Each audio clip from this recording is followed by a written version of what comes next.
title of today's training is How You Can Overcome Emotional Eating, and I've prepared a presentation for that. If you would like the notes for today's session, please comment notes underneath this video. If you like the trainings that appear in this group, you find it useful, give a like, give a love, let me know. And if you identify as an emotional eater, put a hell yes underneath this video as well. So we want to make it interactive if we can. I'm Susanna, Sweeney, psychotherapist and resilience coach, and I'll be guiding you to this training to give you a deeper understanding of these kinds of dynamics of emotional roller coasters that emotional eating belongs into. So I've just concluded an event on that, a free workshop on overcoming emotional roller coasters. I really enjoyed myself over the 5 days. So if you're running any emotional roller coasters such as self-doubt, emotional eating, there's a whole ton of them. Look out for the next emotional roller coaster event, and if you would like the list of all the different emotional roller coasters, comment emotional roller coaster list underneath this video. So you've got various instructions now as to what to do, and let's get going with our training. And there should be, yes, that's the better view for the training because it means you can see my slides. So that's starting at the end. Gosh, this presentation mode is not exactly great. So we want to start here. So what we'll cover today are statistics on emotional eating, the myths around emotional eating, the science, or some of it anyway, on emotional eating, the mechanisms, how this works and ropes you in.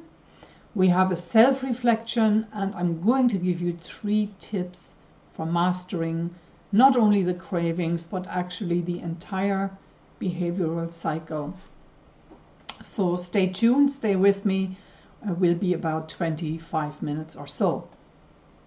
So what is emotional eating? Just so we're all on the same page, we're talking about the same thing. Emotional eating is the emotional roller coaster where food becomes a way to cope, not about physical hunger. It's usually about soothing, perhaps about numbing or distracting yourself from something you don't want to face. Be it an emotion, be it actions that you know you should take. And as you will find out, it can be a whole lot more. It can have a protective function as well. So here are some, I think, quite stunning statistics on emotional eating. So in 2013, the American Psychological Association ran a survey, and in the survey, 38%, that is more than 1 in 3 US adults reported emotional eating.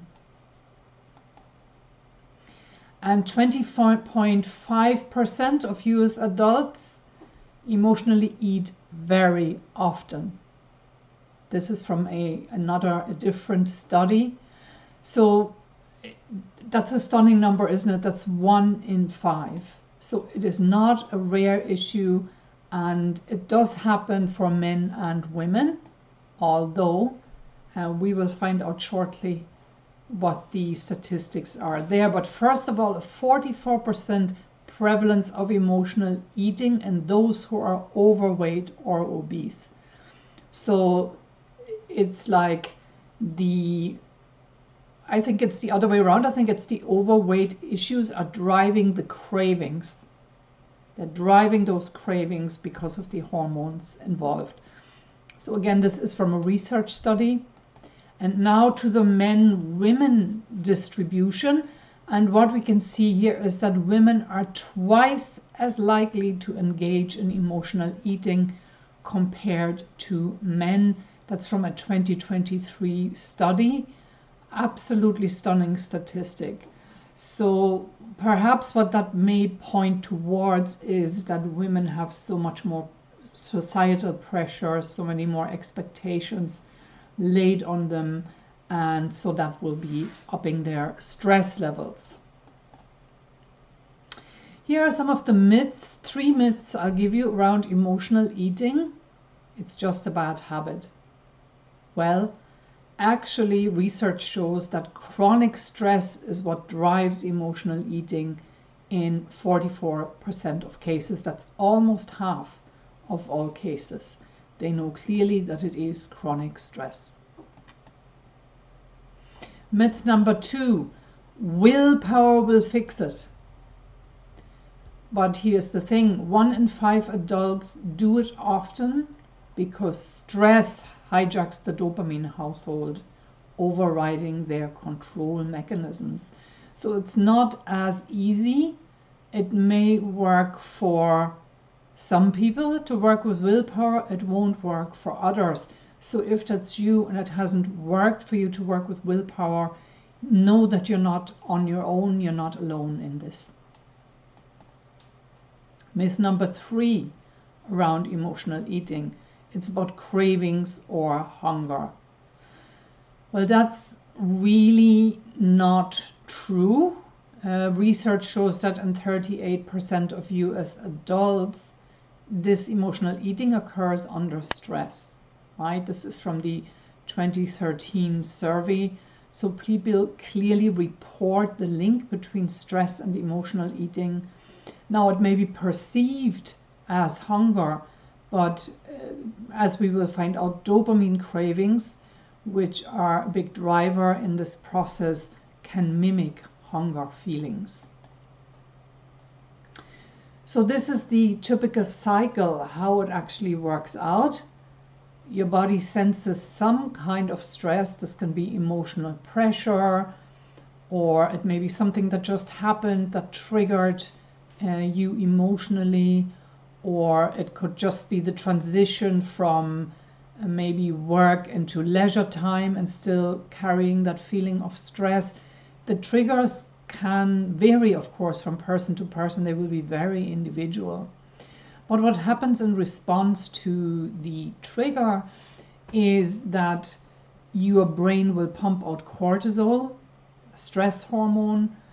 You're feeling under stress, and that in turn will pull a switch whereby the brain craves sugar and fat, because that will give a dopamine release which will calm everything down. So the brain wants to turn down the volume of the stress by using dopamine, and that's promoted by sugar or fat, and they may be the exact foods that you may be craving at that time, sugary or fatty foods.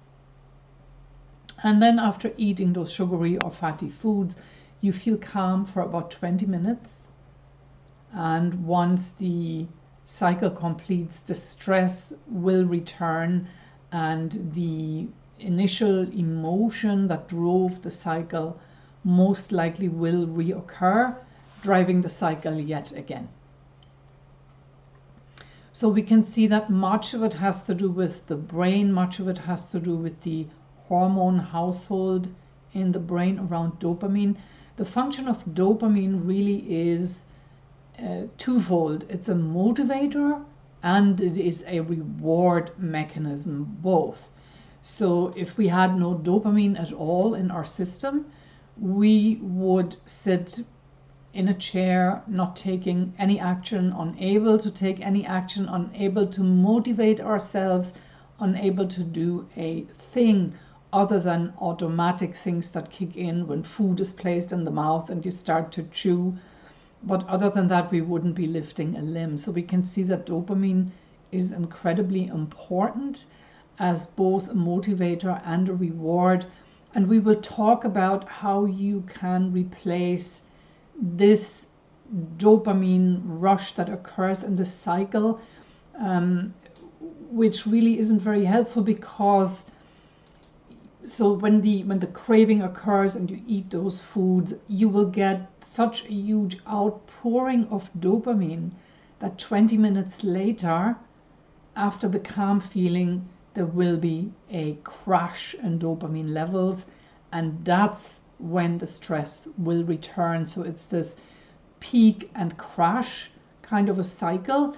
But what we really want for the dopamine is we want a more steady dopamine level, ideally throughout the day. So we'll talk about that as well in this training, how you can achieve that.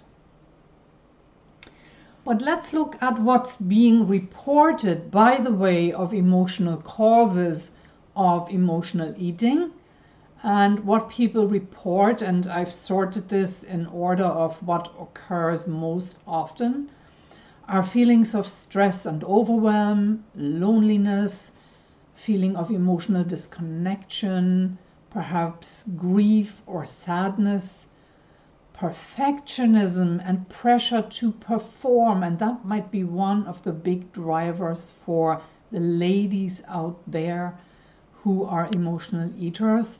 It's a very much a female trait is the word that comes to me, but trait is the wrong word because it isn't a personality trait.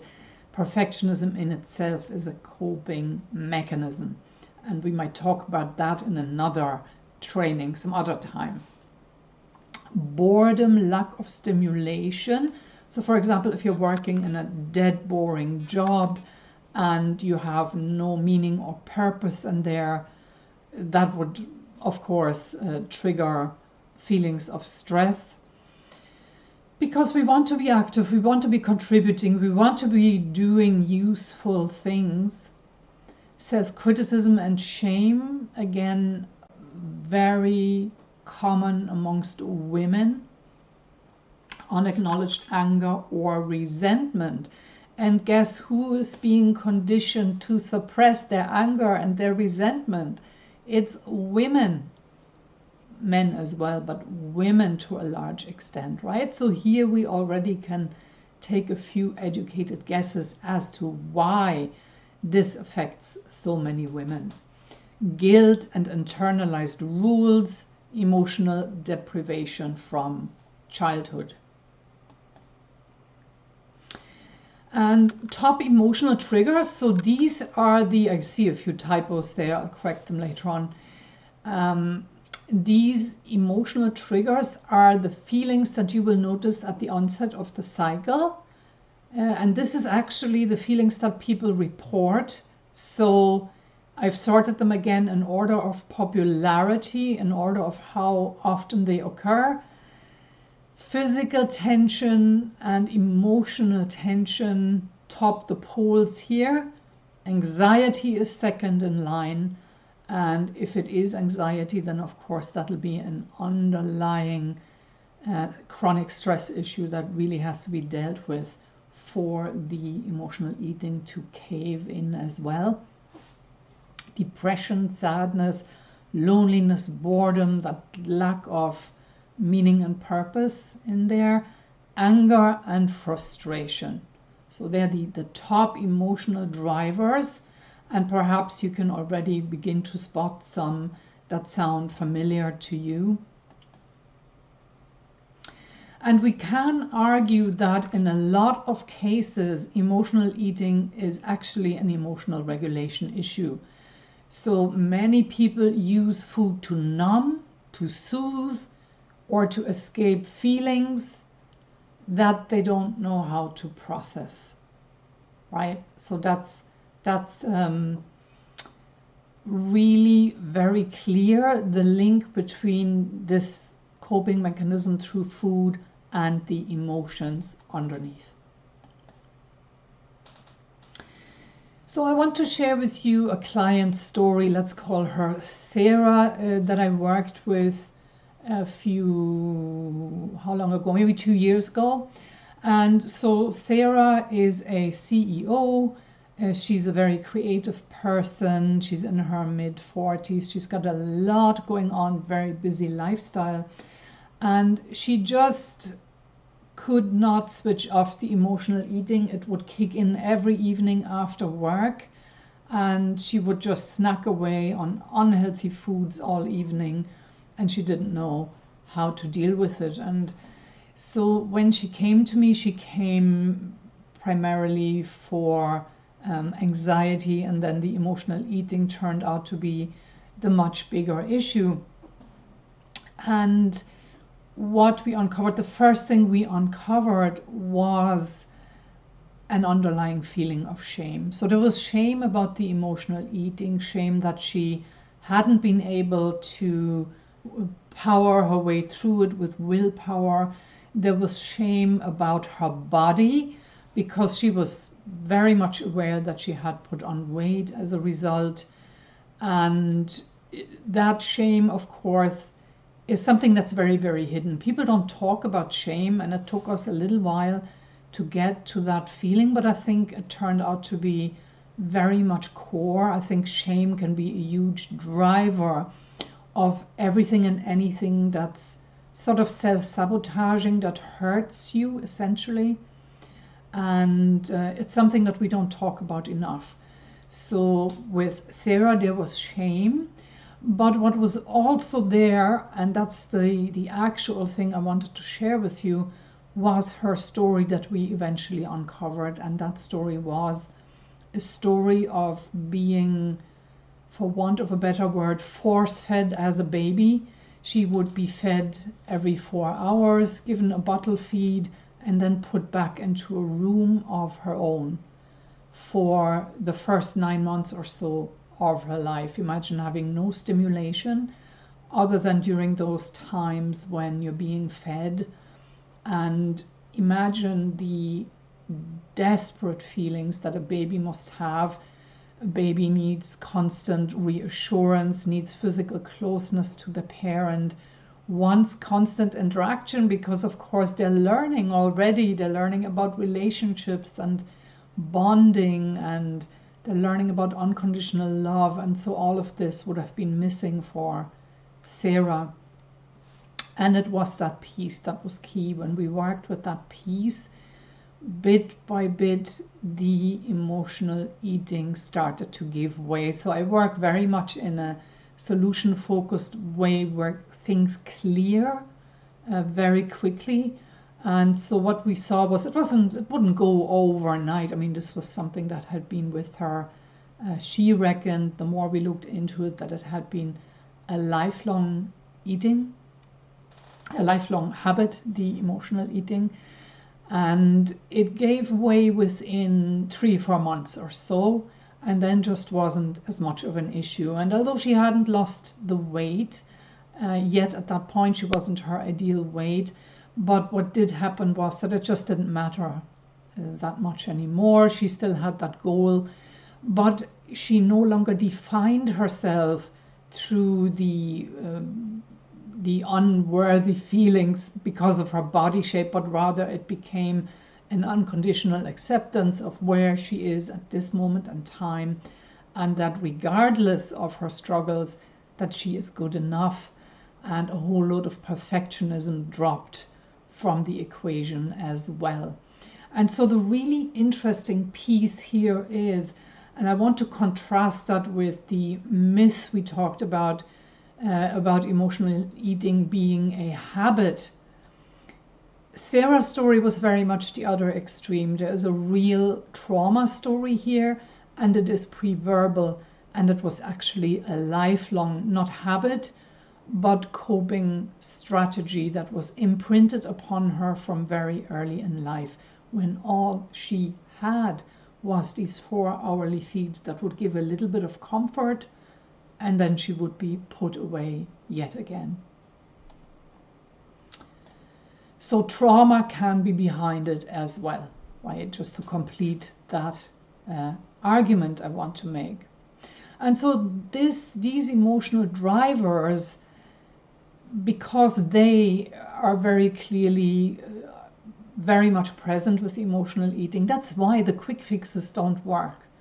So if you've done any of these and they haven't worked for you, now you may understand more deeply why that is. It's not because you didn't have the willpower, it's because there's something else going on behind the scenes, right? So diet plans, meal prep rules, calorie counting apps, healthy food swap, willpower, mindset coaching, mindful eating, meal replacement shakes, food journals tracking, distraction exercises, and I will add one more onto that list and share a personal story with you. Because many years ago, when I trained in hypnotherapy, I went through one of those standard hypnotherapy trainings that gives you protocols as a way of working with hypnosis. And so one of the areas that was highlighted was weight loss, and I chose to specialize in that area, and I actually had weight loss groups on the go, and I was seeing people one-to-one for weight loss, working with these protocols, which are largely motivational. And what I saw very quickly within just a couple of months was that this motivational work really doesn't hold for most people. It just doesn't hold for most people.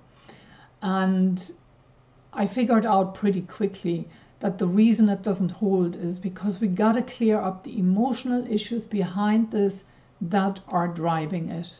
And I didn't even have any clue at the time that the science exists to back this up.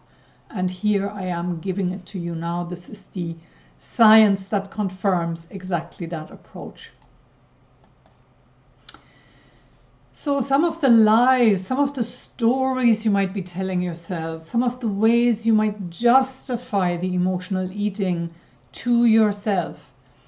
I'm hungry, it's been a long day, I deserve this, I just needed something small to take the edge off the hunger, I'll start again tomorrow, food is my only comfort, and I can't handle these feelings without it, and I'm a foodie.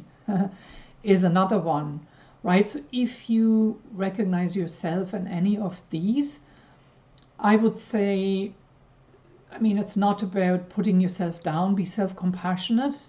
Be absolutely self-compassionate with yourself, and see if you can hold the dual awareness of at the same time being honest with yourself. Compassionate and honest at the same time. Because it's only with this honesty that you can admit to yourself that these stories aren't really helping you, and that they're not helping you to deal with the root causes or with the real issue or to affect any change. In fact, they're holding you, keeping you stuck in this cycle that goes round and round and round. So let's do a little bit of self-reflection. And I'm going to ask you 6 questions and give you a little break to reflect in between. Number 1. Does stress, boredom, or anger or similar emotion spike 5 to 10 minutes before eating urges? Does stress, boredom, anger, or another emotion spike 5 to 10 minutes before eating urges? So it's a yes or no question. Be compassionate with yourself and be honest with yourself at the same time. Good. Number 2, do you eat faster or do you hide food during stressful, tough moments compared to calm meals where you maybe sit down with family? Do you eat faster or do you hide food during stressful, tough moments versus calm, pre-planned meals? Yes or no? Be compassionate with yourself and be honest at the same time. Good.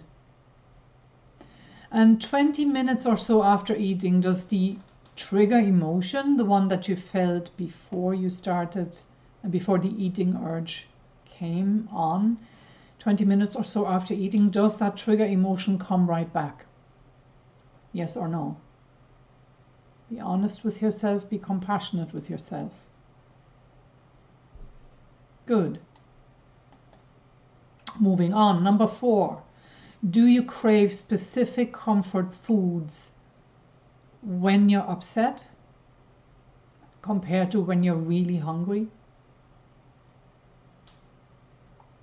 Do you crave specific comfort foods only when you're upset emotionally in some way compared to when you're hungry? Yes or no? Be honest with yourself and be compassionate with yourself at the same time. Number 5, during an urge, could you actually wait 15 minutes before you eat in terms of how hungry you are? Could you wait 15 minutes? Or can you use distraction? You know, have you tried that? Does it sometimes work? Right? Yes or no? Can you wait 15 minutes, really, by levels of hunger? Or can you distract yourself? Be honest and compassionate with yourself. Good. And when you stress eat one day, does that easily snowball into weeks of stress eating? Yes or no? Compassionate and honest. And so out of these 6 yes or no questions, if you have answered 4 of these with a yes, then most likely you have emotional issues that are underlying the emotional eating that are causing this roller coaster. So let me give you 3 tips for how you can overcome emotional eating. Here's tip number 1. When a craving hits, stop in your tracks for 10 seconds and ask yourself, what happened in the 5 minutes before the craving showed up?